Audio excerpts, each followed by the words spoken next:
अस्सलाम वालेकुम स्टूडेंट्स, कैसे हैं आप जी। बिस्मिल्लाहिर्रहमानिर्रहीम। बेटा आज हमारा सेकंड टर्म का थर्ड लेक्चर है। फर्स्ट 2 लेक्चर हो चुके थे। रोड नंबर 5 से आपने इनको याद किया होगा, ठीक है।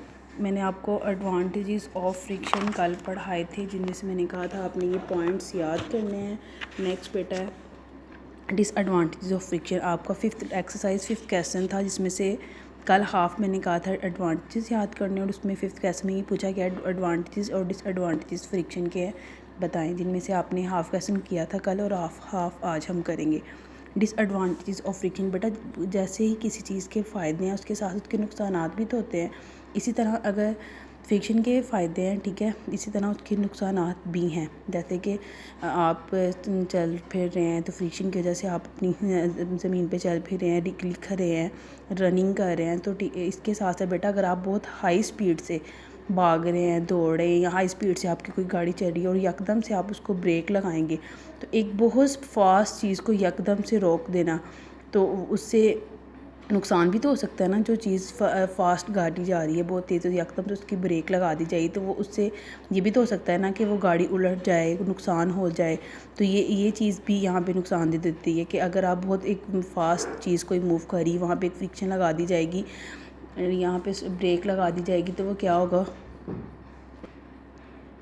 यकदम से हाई स्पीड की कोई भी चीज़ है इसको एक यकदम से आप रोक देंगे, तो वो एक नुकसानदेह का बायस बनेगी, ठीक है। ये एक डिसएडवांटेज है। उसके बाद फ्रिक्शन, यहाँ से हम रीडिंग करते हैं। Despite friction is very important to us. Friction जो है हमारे लिए बहुत इंपॉर्टेंट है। डिस्पाइट वैसे इसका मीन है के बावजूद। It has many advantages too. इसके फ़ायदे के साथ साथ हम बहुत ज़रूरी होने के साथ साथ होने के बावजूद बेटा इसके डिसएडवांटेजेस नुकसानदेह भी हैं, ठीक है। Friction offers resistance to a moving object at high speed and reduces the speed of moving object. Friction offers resistance, मज़ाहमत होती है among the moving objects at high speed। एक हाई स्पीड से ऑब्जेक्ट मूव कर रहा है, and reduce उसकी speed को कम कर देती है, ठीक है। किसकी? मूविंग ऑब्जेक्ट जो है एकदम से तेज़ स्पीड से एक चीज़ जा रही है और उसको जब फ्रिक्शन से स्टॉप किया जाएगा तो उसकी स्पीड एकदम से क्या होगी, रिड्यूस होगी, कम होगी।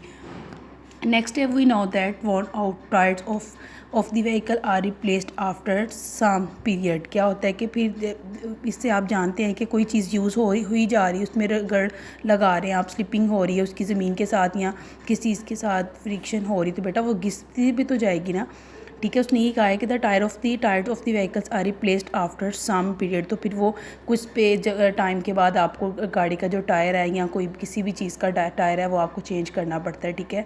क्यों? क्योंकि वो आप एक इसको यूज़ करने से वो टायर जो है ज़मीन के साथ उसकी फ्रिक्शन लगती है और उसकी स्पीड क्या होती है, लो हो जाती है।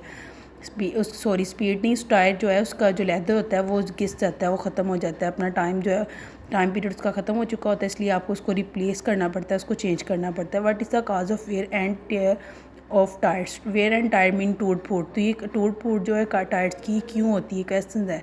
This is the answer is friction. इसका आंसर क्या है, ये फ्रिक्शन की वजह से ही है।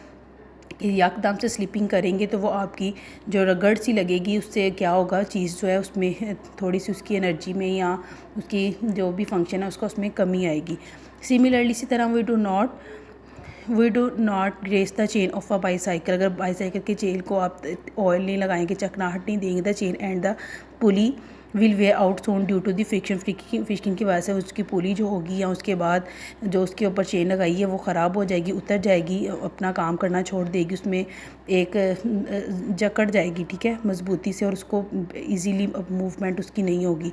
तब moving parts of the engine and machines which रब अगेंस्ट ईच अदर कम वेरी हॉट। और उसके मूविंग पार्ट जो इंजस वो गर्म हो जाते हैं, ठीक है। और गर्म होने के बाद क्या होता है कि this energy the wastage of energy, this increase the wastage of energy. इससे एनर्जी क्या होती है, उसकी एनर्जी का जो ज़ाया होना वो बढ़ जाता है।